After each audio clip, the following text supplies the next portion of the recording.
Hi hello welcome to జాసర్ media.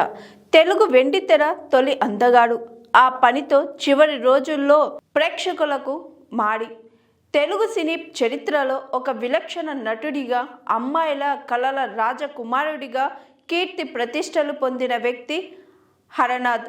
పూర్తి పేరు బుద్ధారాజు అప్పల వెంకటరామ హరనాథ్ రాజు.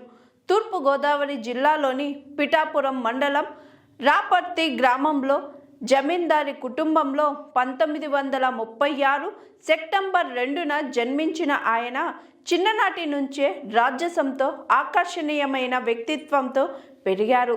కాకినాడలోని పిఆర్ కాలేజీలో చదువుకునే రోజుల్లోనే ఆయనకు భారీ అభిమానగణం ఏర్పడింది. మోటారు సైకిల్పై స్టైలిష్గా రావడం, స్నేహితులతో కలిసి ఉండడం, గొడవల్లో ముందుండడం వంటి పనులు ఆయనలో హీరోకు ముందున్న హీరోయిజాన్ని చూపించాయి. నాటకాల పట్ల గల అభిరుచి హరనాథ్ను సినీ రంగం వైపు నడిపించింది.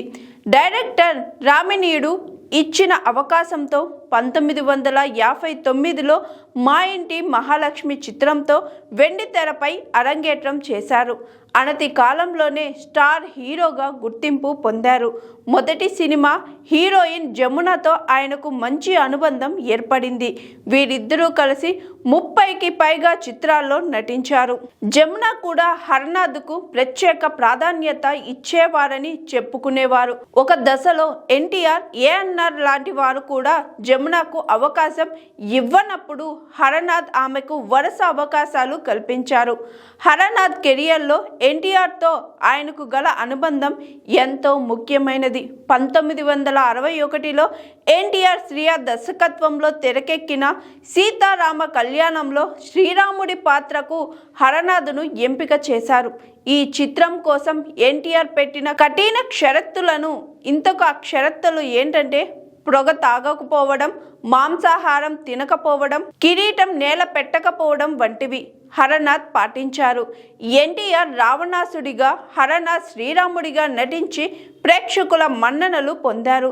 ఎన్టీఆర్ హరనాథ్ను తన తమ్ముళ్లా భావించేవారు.